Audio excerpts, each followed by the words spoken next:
everyone, I welcome you all to the second video of 22nd module on consultation working with parents as an integral part of school counseling.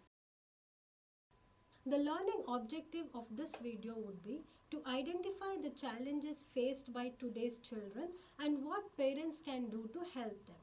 Now let us see the common challenges seen in students. The first one is quality time. One of the challenges that children face from parents is scarcity of time.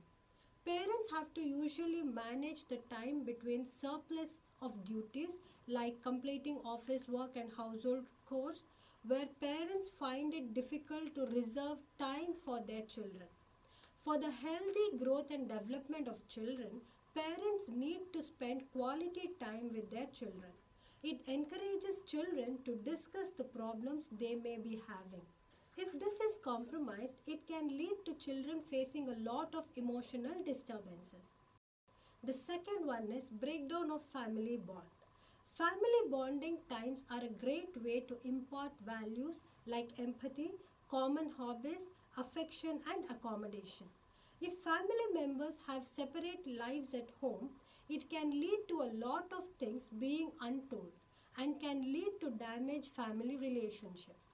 Lack of conversation between parents and children may lead to erosion of bonding, and children might totally rely on friends for any issues and have confidence in them.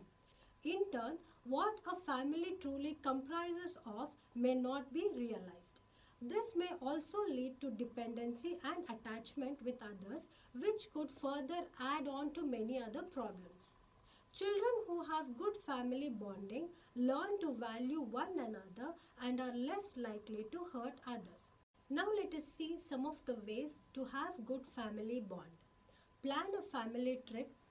Plan to have a meal together. A lot of things can be shared over a meal. Playing games, performing exercise can be a part of family fun. At home, parents can ask children to help them with some household work and make a game of it. Take a walk together. It can be a great stress reliever as well. And most importantly, try to read together. Emotional distress. Emotional distress has a negative impact on the emotional well-being. When parents are not available at home, children may find difficulty in sharing their feelings about their day. They might get badly hurt when their parents don't pay attention to their concerns or problems. Such children may feel they are not given importance and affection by their parents and prone to have many issues. Also, blaming tendency in the family makes them more vulnerable to emotional distress. It also creates feelings of insecurity and uncertainty, lack of trust and low self-esteem. Now let us see the next point, which is poor performance in studies. A student's performance in studies also relies upon other aspects like social and emotional well-being, which in turn takes parents' involvement in their studies. When it comes to Indian parents, they often let their children to coaching classes as they themselves may be hectic at work. However, research shows that for students whose parents have actively been involved with their studies, homework from their primary classes often mature well in life. Next one is addiction on social media. Lack of attention from their parents can often cause children to look for other forms of entertainment to escape their loneliness, and these include social media. Such children may be spending their time more on phones or other electronic gadgets rather than spending productively for physical or mental development. This may lead to have poor empathetic skills, poor socialization, that is, the inability to make small talks and listen, and they prefer isolation. Next one is being argumentative or oppositional. This is one of the common problems that happens when child is trying to take control of his or her life. It could also be a manifestation of poor parenting style. Importantly, to be noted here is if it's a pattern that prevails in the the family as children learn or model from their parents. Therefore, parenting style plays a crucial role in a student's overall development.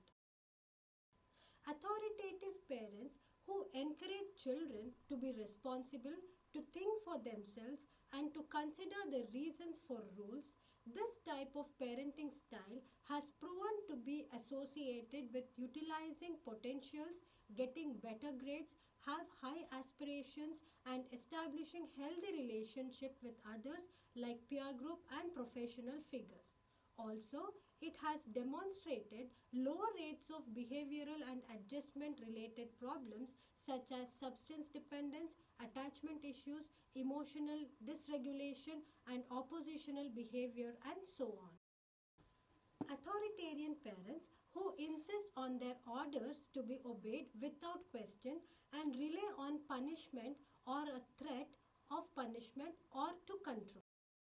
Permissive parents who are responsive but also reluctant to enforce rules. Uninvolved parents who do not provide much emotional support to their children and fail to enforce standards of conduct.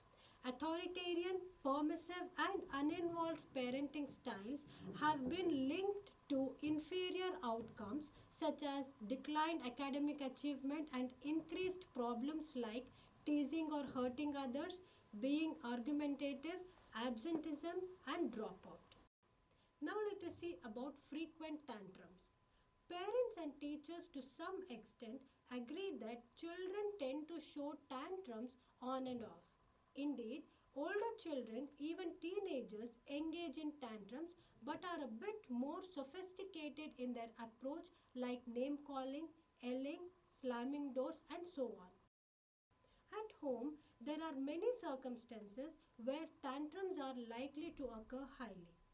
Outside home, to add to parents' worry, tantrums will possibly occur in community places such as restaurants, grocery stores, playground, etc. Tantrums usually occur when children do not have daily routine or when they do not have the skills needed to meet adult expectations or when they are expected to perform different activity without warning.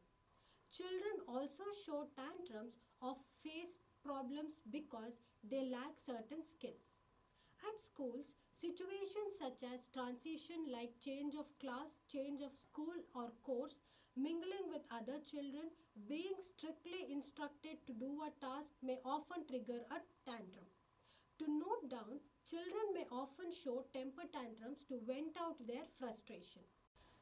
Now let us see about self-harming behavior. Self-harming behavior is one of the most difficult and challenging one that parents, administrators, teachers and counseling staff face in the school setup. Such self-harming behavior is not a new occurrence among young children. These behaviors could also be a manifestation of an underlying mental or emotional disturbance. Most self-harming adolescents use this behavior as a coping strategy to get immediate relief from emotional distress. Several stressors play a main role in self-harming behavior among adolescents. Some of the self-harming behavior occur due to fear or anxiety. Fears related to exam, performance, social image, getting admission in a good college, fear of future, and so on. Many adolescents who have shown deliberate self-harming behavior have trouble in handling their emotions like anxiety, depression, and anger.